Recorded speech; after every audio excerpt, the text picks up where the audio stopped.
నమస్తే ఫ్రెండ్స్. ఇప్పుడు మంచిగా హాట్ టాపిక్ నడుస్తుంది.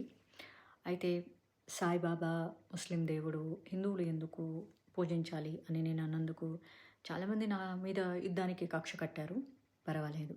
అయితే అలా కక్ష కట్టిన కారణంగా మరికొన్ని వివరాలు నాకు తెలుసుకునే బ్రహ్మాండమైన అవకాశం కల్పించారు. నాకు ఇంట్రెస్ట్ లేకపోయినా గూడా. నాకేంటంటే నేను బేసిక్‌గా ఎవరి జోలికి పోను. ఏదైనా మంచి చెప్పాలని ట్రై చేస్తాను. ఒకవేళ చెప్పడానికి ట్రై చేస్తే దాన్ని చిలువలు పలవలు చేశారనుకో అసలు విషయాలు తెలుసుకోవాల్సొస్తుంది. అసలు ఎవరతను? ఆఫ్ఘనిస్తాన్ నుంచి వచ్చినటువంటి ఒక పెయిడ్ సోల్జర్. ఎవరికి సపోర్ట్‌గా వచ్చాడు అంటే బ్రిటిష్ ఆర్మీకి సపోర్ట్‌గా వచ్చాడు. ఎందుకోసం వచ్చాడంటే ఝాన్సీ లక్ష్మీబాయి మీద యుద్ధం చేయడానికి వచ్చాడు. ఆ సమయంలో ఝాన్సీ లక్ష్మీబాయి టీం మీద బ్రిటిష్ సైన్యంతో కలిసి యుద్ధంలో కూడా పార్టిసిపేట్ చేశారు. అతనికున్న బిహేవియరల్ ఇష్యూస్ వల్ల అతన్ని మళ్ళీ తిరిగి పంపించారు. మళ్ళీ ఆ తర్వాత వేరే కారణాల వల్ల ఇప్పుడు మన సైఫ్ అలీ ఖాన్ మన హిందీ హీరో ఉన్నాడు కదా! వాళ్ళ తాతగారి టీంతో పాటు అతను మళ్ళీ తిరిగి వచ్చాడనమాట.